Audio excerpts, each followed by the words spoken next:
പ്രവാചകന്റെ മരണസമയം നിങ്ങൾ ഓർക്കണം. അതിനു മുമ്പാണ് ഈ വിജയങ്ങളൊക്കെ ഉണ്ടായിട്ടുള്ളത്. ആ മരണസമയത്ത് ബുഖാരിയിൽ ഉദ്ധരിക്കുന്ന ഒരു ഹദീസാണ്, തൂഫിയ റസൂലുള്ളാഹി സ്വല്ലല്ലാഹു അലൈഹി വസല്ലം ഉദ്ദിറഹു മർഹൂനത്തുൻ ഇൻദ യഹൂദിയിൻ.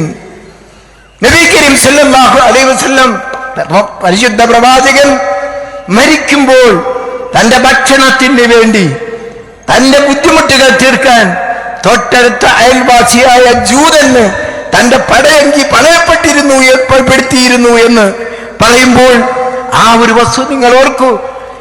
ആദർശപരമായി ഏറ്റവും വലിയ സംഘട്ടനം നടക്കുമ്പോഴും ഏറ്റവും പ്രധാന ശത്രുക്കളായിരുന്ന മദീനയിലെ യഹൂദികളുമായി അദ്ദേഹം ഉണ്ടാക്കിയ സന്ധികളും അദ്ദേഹത്തിന്റെ ജീവിത രീതിയും അയൽപക്ക ബന്ധവും എന്തുമാത്രം മാതൃകാപരമായിരുന്നു.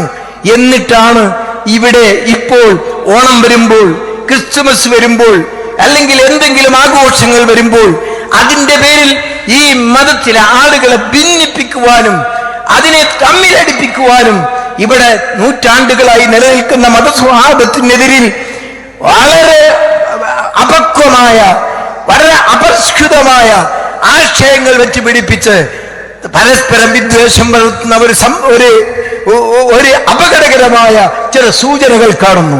നാം ശക്തമായി അതിന്റെ എതിരിൽ നടക്കണം. ക്രിസ്തുമസുകളും ഓണവും എല്ലാം ഇവിടെ വരുന്നു. നമ്മുടെ പൂർവികന്മാർ ആ കാലഘട്ടത്തിൽ എല്ലാം ഇവിടെ ഉണ്ടായിരുന്നു. അതിനെ അവർ ആദരിച്ചിട്ടുണ്ട്, അംഗീകരിച്ചിട്ടുണ്ട്. ഇവിടെയുള്ള ആഘോഷങ്ങളെല്ലാം ഈ മനുഷ്യ സമൂഹത്തിന്റെ വിവിധ ദർശനങ്ങളുടെ സംഭാവനകളായി ഉണ്ടായ അതിനെ സൗഹാർദ്ദം നിലനിർത്തിക്കൊണ്ട് പോയ നമ്മുടെ മുൻഗാമികളാണ് നമുക്ക് പാരമ്പര്യം. അവരാണ് നമുക്ക് അനുകരണീയമായിട്ടുള്ളത്. അല്ലാതെ ഇപ്പോൾ ആരെങ്കിലും കടമെടുത്ത് പറയുന്ന വർഗീയവാദങ്ങളല്ല, വർഗീയ കാഴ്ചപ്പാടുകളല്ല. നമ്മുടെ കേരളത്തിലെ അനുഭവങ്ങളും കേരളത്തിലെ സവിശേഷതകളും മനസ്സിലാക്കാതെ ഇവിടെ ഒരു പ്രബോധകരും ഇവിടെ പെരുമാറാൻ പാടില്ല. ഇവിടെ നേരത്തെ സൂചിപ്പിച്ചതുപോലെ രാജാവിനേക്കാൾ വലിയ രാജഭക്തിയാണ് പലപ്പോഴും ആളുകൾക്കുള്ളത്. നമ്മുടെ രാജ്യം നമുക്ക് അനുവദിച്ചു തരുന്ന സ്വാതന്ത്ര്യം എന്ത്, ഫ്രീഡം എന്ത് എന്ന് പോലും തിരിച്ചറിയാത്ത ആളുകളായി മാറിയിരിക്കുന്നു. അതുകൊണ്ടാണല്ലോ കട്ട വോട്ട് കൊണ്ട് അധികാരത്തിലെത്തുന്ന ഭരണാധികാരികൾ നമുക്കുണ്ടായത്. വോട്ട് കെട്ടിട്ട് അധികാരത്തിലെത്തിയിട്ട് പോലും പ്രതികരണ ശേഷിയില്ലാതെ പോകുന്നൊരു സമൂഹം രൂപപ്പെടുന്നത് മാനസികമായ അടിമത്വത്തിലേക്ക് വീണുപോയ ഒരു ജനത ഇവിടെ ഉള്ളത് കൊണ്ടാണ് എന്ന തിരിച്ചറിവ് നമുക്കുണ്ട്. ഓണമാണെങ്കിൽ അത് കേവലം മതപരമായ ഒരു ആഘോഷം ആയിട്ട് ഈ നാട്ടിൽ ഹിന്ദുക്കൾ നടത്തുന്നുണ്ടെങ്കിലും ഗവൺമെന്റ് തലത്തിലൊക്കെ ആ ചരിത്രപരമായിട്ടുണ്ടായ ഒരു ഉത്സവത്തിന്റെ ഓർമ്മകളായിട്ട് വരുന്ന ഒരു കാർഷികോത്സവമായിട്ടോ കൊയ്ത്തുത്സവമായിട്ടോ ഒരു സെക്യുലർ ഫെസ്റ്റിവലായിട്ടാണ് സ്കൂൾ ഗവൺമെന്റ് തലങ്ങളിലൊക്കെ ഇത് നടക്കുന്നത്. അപ്പൊ അതിന്റെ സമീപനം അതനുസരിച്ച് മാറും എന്ന ഒരു വിശാലമായ ഏരിയയാണ്. ഈ വിശാല ഏരിയയിൽ നിങ്ങൾക്ക് അഭിപ്രായ ഐക്യണ്ടാവാം, വിയോജിപ്പുണ്ടാവാം, രണ്ടിനും സാധ്യതയുള്ള ഒരു ഏരിയ ആയതുകൊണ്ട് ആ രൂപത്തിൽ തന്നെ അതിനെ കാണേണ്ടതുള്ളൂ എന്നാണ് എനിക്ക് വ്യക്തിപരമായി സൂചിപ്പിക്കാൻ.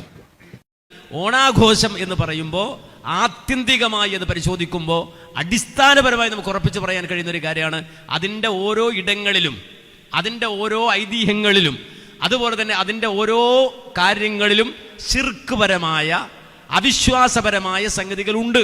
100% ഉറപ്പാണത്. അത്തപ്പൂക്കളം പോലും ഇപ്പോൾ വീടിൻ്റെ മുന്നിൽ ഓണാഘോഷവുമായി ബന്ധപ്പെട്ട അത്തപ്പൂക്കൾ ഇടുമ്പോൾ അതിൻ്റെ മുന്നിൽ വെക്കുന്ന, അല്ലെങ്കിൽ അതിൻ്റെ നടുവിൽ വെക്കുന്നത് തൃക്കാക്കര അപ്പനെയാണ്. തൃക്കാക്കര അപ്പൻ എന്ന് വെച്ചാൽ നമുക്കറിയുന്ന നമ്മുടെ തൊട്ടടുത്ത പ്രദേശത്തുള്ള ഒരു ക്ഷേത്രത്തിലെ പ്രതിഷ്ഠയാണ്. ആ ക്ഷേത്രപ്രതിഷ്ഠ ആ അത്തക്കളത്തിൻ്റെ നടുവിൽ വെച്ചുകൊണ്ട്, അഥവാ നിങ്ങൾക്ക് തൃക്കാക്കരയിലേക്ക് വന്ന് അപ്പനെ കാണാൻ കഴിഞ്ഞില്ലെങ്കിൽ നിങ്ങളുടെ വീട്ടുമുറ്റത്ത് അത്തക്കളം ഇട്ടിട്ട് നിങ്ങൾക്ക് എന്തെടുക്കാം, അത് ആഘോഷിക്കാം എന്ന് പറയുന്ന അത്തക്കളം പോലും നമ്മുടെ മുസ്ലിം സൊസൈറ്റിയിൽ ഉള്ള ആളുകൾ വളരെ ലാഘവത്തോടെ അവരുടെ കമ്പനിയിൽ, അതുപോലെ അവരുടെ വീടിൻ്റെ അകത്തളങ്ങളിൽ ഒക്കെ ഇടുന്ന ഒരു കാലഘട്ടത്തിലേക്ക് മറിഞ്ഞു പോയിരിക്കുകയാണ്.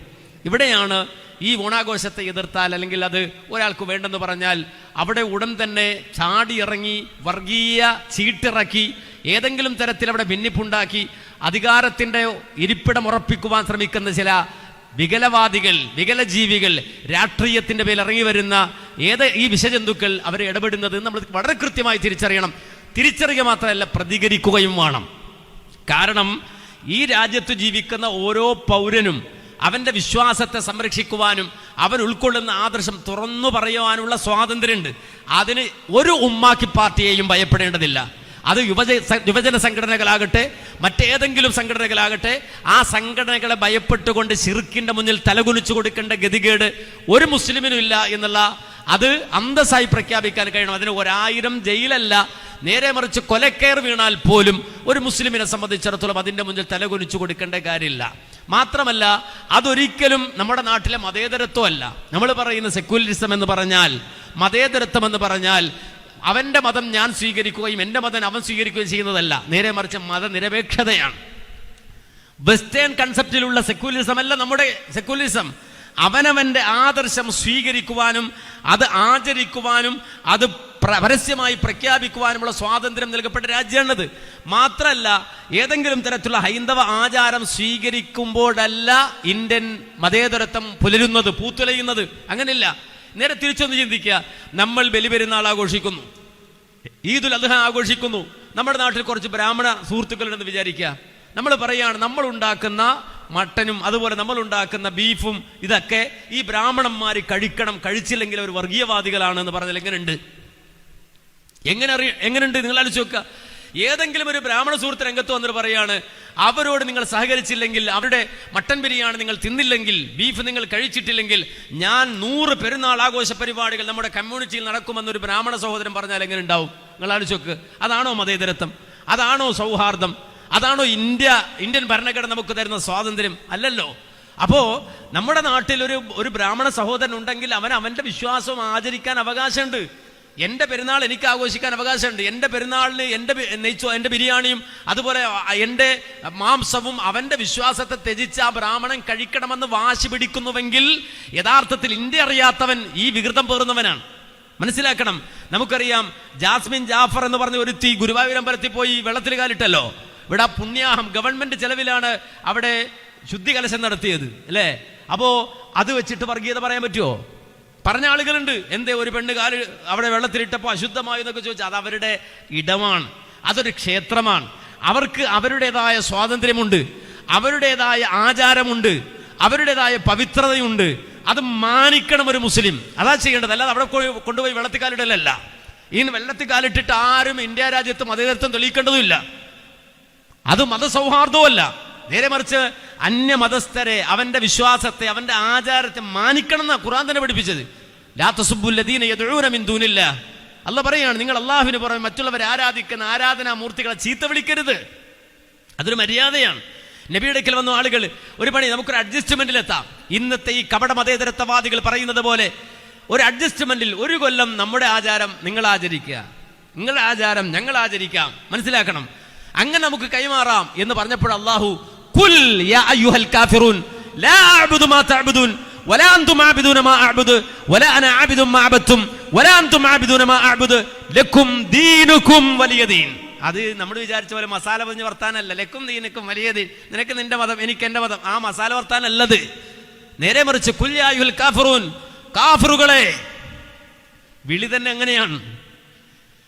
കാഫിറുകളെ, നിന്റെ ആരാധന എന്റെ ആരാധനയല്ല, എന്റെ ആരാധന നിന്റെ ആരാധ്യതയുമല്ല, എന്റെ ആരാധ്യൻ നിന്റെ ആരാധ്യനല്ല, നിന്റെ ആരാധ്യൻ എന്റെ ആരാധ്യനുമല്ല. ലക്കും ദീനുക്കും വലിയ ദീൻ.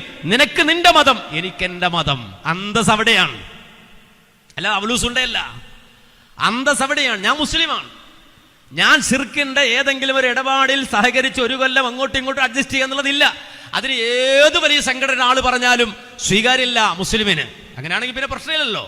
റസൂൽ എന്തിനാ അടികൊണ്ടത്, ചവിട്ടുകൊണ്ടത്?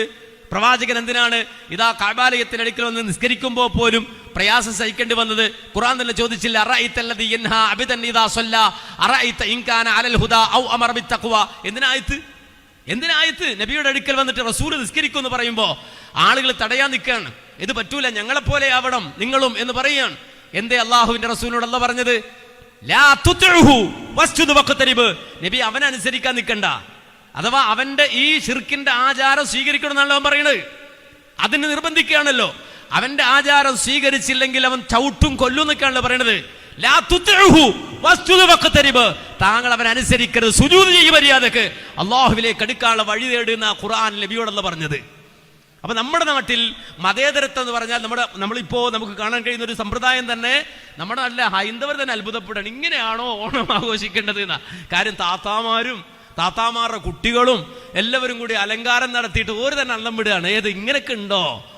അത് യഥാർത്ഥത്തിൽ രാജാവിനേക്കാൾ വലിയ രാജഭക്തി എന്നല്ല അതിന് പറയേണ്ടത്. നേരെ മറിച്ച് അതിനപ്പുറത്തേക്ക് കടന്നിട്ട് പറയണം ഇൻഫ്യൂരിറ്റി കോംപ്ലക്സ് എന്ന് പറയണം. ഉള്ളിലുള്ള വിശ്വാസത്തെക്കുറിച്ച്, ഈമാനിനെ കുറിച്ച്, ഇസ്ലാമിനെ കുറിച്ച് ഖുർആൻ പറഞ്ഞില്ലേ, ഫബിദാലിക ഫല്യഫ്റഹു, ഫബിദാലിക ഫല്യഫ്റഹു. ഇസ്ലാമിനെ ആഘോഷിക്കടോ, ഇസ്ലാമിനെ അന്തസ്സായിക്കൊണ്ട് നടക്കടോ എന്ന് ഖുർആൻ പറഞ്ഞില്ലേ? അതില്ലാതെ പോകുന്നതിന്റെ ഗതികേടാണ് യഥാർത്ഥത്തിൽ ഇന്ന് ഈ ഓണം മാത്രമല്ല ക്രിസ്മസ് അടക്കമുള്ള ആഘോഷങ്ങൾ ഹൈന്ദവ സഹോദരങ്ങൾ അത് തിരിച്ചറിയാൻ ഒരുക്കമാണ്. അവർക്കത് നമുക്കറിയാം. ഒരു ഓണാഘോഷം എന്ന് പറഞ്ഞാൽ നമുക്കറിയാം, ശശികല അംഗീകരിക്കോ? മാവേലിയുടെ ഓണാഘോഷത്തെ ശശികല അംഗീകരിക്കോ? ഒരു പരസ്യമായി വന്ന് പറയും അത് വാമന ജയന്തിയാണ്, മാവേലിയെ അടിച്ചു ഒതുക്കണമെന്നാണ് ശശികല വാദിക്കുന്നത്. അത് അംഗീകരിക്കോ? ഹൈന്ദവ സഹോദരങ്ങൾക്കിടയിൽ തന്നെ ഒരുപാട് അഭിപ്രായ വ്യത്യാസമുണ്ട്. അപ്പോൾ ഈ രൂപത്തിലുള്ള കാര്യങ്ങളെ സംബന്ധിച്ചിടത്തോളം നമ്മെ സംബന്ധിച്ച് നമ്മൾ മനസ്സിലാക്കേണ്ടത്, നമ്മുടെ ആദർശത്തിനെതിരാകുന്ന, തൗഹീദിനെതിരാകുന്ന വിശ്വാസ, ആചാര, കർമ്മ, അഴിയാദുകൾ, ആഘോഷങ്ങൾ അതിനോടൊരു തരത്തിലും പങ്കുചേരില്ലെന്ന് മാത്രമല്ല, ഖുർആനിൽ ഇബാദുർ റഹ്മാനെ സംബന്ധിച്ച് വളരെ കൃത്യമായി പറഞ്ഞു, വല്ലദീന ലാ യശ്ഹദൂന സ്സൂർ, വല്ലദീന ലാ യശ്ഹദൂന സ്സൂർ, വല്ലദീന ലാ യശ്ഹദൂന സ്സൂർ എന്ന ആയത്തിന്റെ വ്യാഖ്യാനത്തിൽ ഉലമാ പറഞ്ഞു, വല്ലദീന ലാ യശ്ഹദൂന അഅയാദൽ കുഫാർ എന്ന് തന്നെയും അതിന്റെ തഫ്സീറിൽ രേഖപ്പെടുത്തിയത് കാണാൻ സാധിക്കും. അതായത് ഇബാദുർ റഹ്മാൻ ഒരിക്കലും അവിശ്വാസികളുടെ അഅയാദുകൾ, ആഘോഷങ്ങളിൽ അവർ സാക്ഷികളാവുകയില്ല എന്ന് വളരെ കൃത്യമായി ഖുർആൻ പറഞ്ഞ സംഗതിയാണ് എന്നുകൂടി നമ്മൾ തിരിച്ചറിയേണ്ടതുണ്ട്. അതുകൊണ്ട് തന്നെ നമ്മെ സംബന്ധിച്ചിടത്തോളം ഇന്ത്യ രാജ്യത്തെ മതേതരത്വം എന്ന് പറഞ്ഞാൽ ബ്രാഹ്മണൻ ബ്രാഹ്മണനായി ജീവിക്കുമ്പോൾ അവൻ ബ്രാഹ്മണനായി ജീവിക്കുന്നുണ്ട്, ക്രിസ്ത്യാനി ക്രിസ്ത്യാനിയായി ജീവിക്കുന്നുണ്ട്, അവൻ്റെ ആഘോഷങ്ങളുണ്ട്, ആചാരങ്ങളുണ്ട്. അത് പൂർണ്ണമായും അത് പാലിക്കാൻ സ്വാതന്ത്ര്യമുണ്ട്. അതിനെ ആക്ഷേപിക്കാനോ അപമാനിക്കാനോ പാടില്ലാത്തതാണ്. എന്നാൽ മുസ്ലിം മുസ്ലിമായിട്ട് തന്നെയാണ് ജീവിക്കേണ്ടത്. മാത്രമല്ല, ഇന്ത്യയുടെ മറ്റൊരു സവിശേഷത നമുക്കറിയാം, ഇന്ത്യ രാജ്യത്താണ് യഹോവ വിറ്റ്നസ് എന്ന് പറയുന്ന ഒരു സംഘം ജീവിക്കുന്നത്. യഹോവ സാക്ഷികൾ അവർ ഒരിക്കലും ദേശീയ പതാകയെ ബഹുമാനിക്കില്ല, സല്യൂട്ട് ചെയ്യില്ല. സ്വാതന്ത്ര്യ ദിനത്തിന്റെ ഒന്ന് ദേശീയ പതാക ഉയർത്തിക്കഴിഞ്ഞാൽ ആ ഫ്ലാഗിന് സല്യൂട്ട് ചെയ്യില്ല യഹോവ സാക്ഷികൾ. മാത്രമല്ല, ജനഗണമന എന്ന് പറയുന്ന ദേശീയ ഗാനം ഇങ്ങനെ പാടുമ്പോ ഒരിക്കലും അവരതിനെ ബഹുമാനിക്കില്ല. അവർ പറഞ്ഞു അത് എഴുന്നേറ്റ് നിൽക്കില്ല, ഞങ്ങളെ കൊണ്ട് കഴിയില്ല, അത് ഞങ്ങളുടെ വിശ്വാസത്തിന്റെ ഭാഗമാണ് എന്ന് പറഞ്ഞപ്പോ രാജ്യദ്രോഹി ചാപ്പ കുത്തിയിട്ട് ഏതെങ്കിലും പാർട്ടിക്കാരൻ കൊണ്ടുപോയിട്ട് ജിന്ദാബാദ് വിളിക്കല്ല ചെയ്തത്. നേരെ മറിച്ച് ആ വിഷയം സുപ്രീം കോടതി, ആ കോടതിയിൽ എത്തിക്കഴിഞ്ഞപ്പോ സുപ്രീം കോടതി കൊടുത്ത വിധി, നിങ്ങൾ നിങ്ങളുടെ വിശ്വാസത്തിനെതിരെ ചെയ്യേണ്ടതില്ല എന്നാണ്. നിങ്ങൾ നിങ്ങളുടെ വിശ്വാസത്തിനെതിരെ ചെയ്യേണ്ടതില്ല, നിങ്ങളതിനെ അപമാനിക്കരുത്, ആക്ഷേപിക്കരുത്. അതുകൊണ്ട് തന്നെ നിങ്ങളുടെ വിശ്വാസത്തിനെതിരാണ് സല്യൂട്ട് അടിയെങ്കിൽ വേണ്ട, നിങ്ങൾ ജനഗണന ചെല്ലുമ്പോൾ അത് എഴുന്നേൽക്കാൻ നിങ്ങളുടെ വിശ്വാസത്തിനെതിരാണെങ്കിൽ വേണ്ട, പക്ഷെ അപമാനിക്കരുത്. അത്രയും വലിപ്പമുള്ള ഒരു വലിയ ഭരണഘടനയുള്ള നാനാത്വത്തിൽ ഏകത്വത്തെ ഉൾക്കൊള്ളുന്ന ഒരു രാജ്യത്ത് നിന്നുകൊണ്ട് ചില ഈ രാഷ്ട്രീയ കക്ഷികൾ മനസ്സിലാക്കി വർഗീയ ചീട്ടിറക്കിയാൽ 3 വോട്ട് കൂടുതൽ കിട്ടുമെന്ന് കണ്ടപ്പോൾ കിട്ടുന്നിടത്തൊക്കെ വർഗീയത തിരികെ കയറ്റിയാണ്. അത് ഈ ഉമ്മത്തിന്റെ നെഞ്ചത്ത് മാത്രമേ ഉള്ളൂ, വേറെ എവിടെ ഇല്ലാതെ തിരിച്ചറിവ് ഉണ്ടാകേണ്ടതുണ്ട്. ഒരു ടീച്ചർ അത് പറഞ്ഞതിന്റെ പേരിൽ അറസ്റ്റ് ചെയ്തു അത്രേ.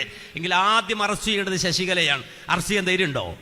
വർഗീയവാദം പരസ്യമായി വിളിച്ചു പറയുന്നത് എത്രയോ സർക്കാർ ഉദ്യോഗസ്ഥന്മാരുണ്ട്. അറസ്റ്റ് ചെയ്യോ? ഏതെങ്കിലും ഒരു രാഷ്ട്രീയ പാർട്ടിക്കാരൻ തെരുവിൽ ഏതെങ്കിലും തരത്തിൽ ബസ് കല്ലെറിഞ്ഞതിന്റെ പേരിൽ പിഴയിട്ടവരുണ്ട്. പാതിരാത്രികളിൽ ചില സംഘടനകളുടെ കുടുംബത്തിന്റെ വീടിന്റെ അകത്തളങ്ങളിൽ കയറിയിട്ട് അവിടുത്തെ പെൺമക്കളെ പോലും ഭീഷണിപ്പെടുത്തിയ നിയമപാലകന്മാരുണ്ട്. അതേ സന്ദർഭത്തിൽ തന്നെ നിയമസഭയുടെ ഉള്ളിൽ ആ പരസ്യമായിക്കൊണ്ട് തന്നെ ലോകം മുഴുവൻ ടെലികാസ്റ്റ് ചെയ്തുകൊണ്ട് നിയമസഭയിലെ സാമാജികരായ ആളുകൾ ആ നിയമസഭക്കുള്ളിൽ അടിച്ചു തകർത്തു കൊടുത്ത കസേരകൾ, ഈ പൊതുമുതൽ തല്ലിത്തകർത്തു. ഒരു കേസെടുത്തിട്ടുണ്ടോ? ഉണ്ടോ? എന്തേ 2 നീതി വരുന്നത്? അപ്പോൾ പ്രതികരണ ശേഷിയില്ലെങ്കിൽ കുനിഞ്ഞു നിന്ന് മുതുക് കാണിച്ചു കൊടുക്കുക, ഏമാന്മാർ അടിച്ചുകൊള്ളും. ആ ഒരു അവസ്ഥയിലേക്ക് കാലം മാറുകയാണ്.